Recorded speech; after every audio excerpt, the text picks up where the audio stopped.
Hey guys, Joe Massey here with Castle and Cooke Mortgage. I've got my good buddy Lon Welsh with Your Castle Real Estate. And what we are talking about today is active listings. Now, this is a nationwide chart that we have here. Goes back to 2017. And Lon, what are we seeing for active listings in the nationwide market right now? Well, there's a lot less of them than we're used to. This chart doesn't include the unicorn years of COVID, which distorted the market so much. I wanted to show our current performance versus pre-COVID, the last time that we kind of had a normal market. And you can see that the number of listings is down by several hundred thousand at the moment. So if you went back in time, I'm recording this in mid-December of 23. If you went back to mid-December of 22 and asked all the geniuses what's going to happen to prices in 23, the overall consensus of the economists was the average home price is going to go down. Right. In reality, the average home price is going to go up about 3% this year across the whole US. And the reason for that is supply and demand.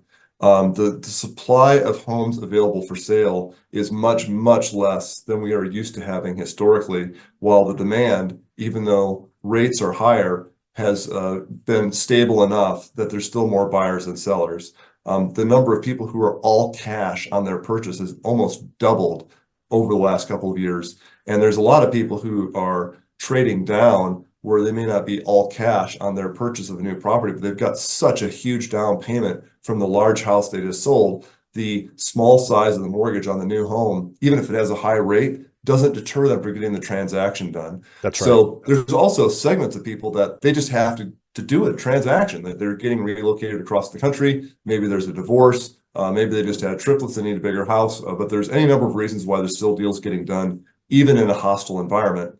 With the number of sellers being so reduced, it's definitely kept a prop up on the prices.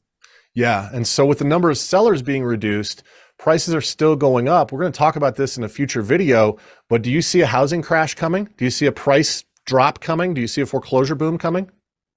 No, there's really no indication that's the case. So if you go back to the Great Recession of 2007, 8, and 9, the inventory was very, very high.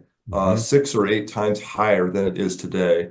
And that's why we had the home prices go down, because there was way too many listings, not enough buyers.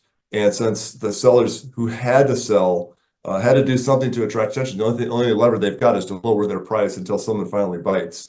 We're in the opposite situation today where there's not enough listings. There's never been a period of history where prices went down when inventory was scarce. It's just supply and demand 101. Yeah, I think you're exactly right. No housing crash coming. We're going to touch on that in more depth in another video, but this is still a really good opportunity to buy a home, and prices are likely to continue going up over the short term, medium term, and long term. Guys, thanks so much for joining us. If you have questions, put a comment down below. Lon, great information as always. Thanks so much. Thank you.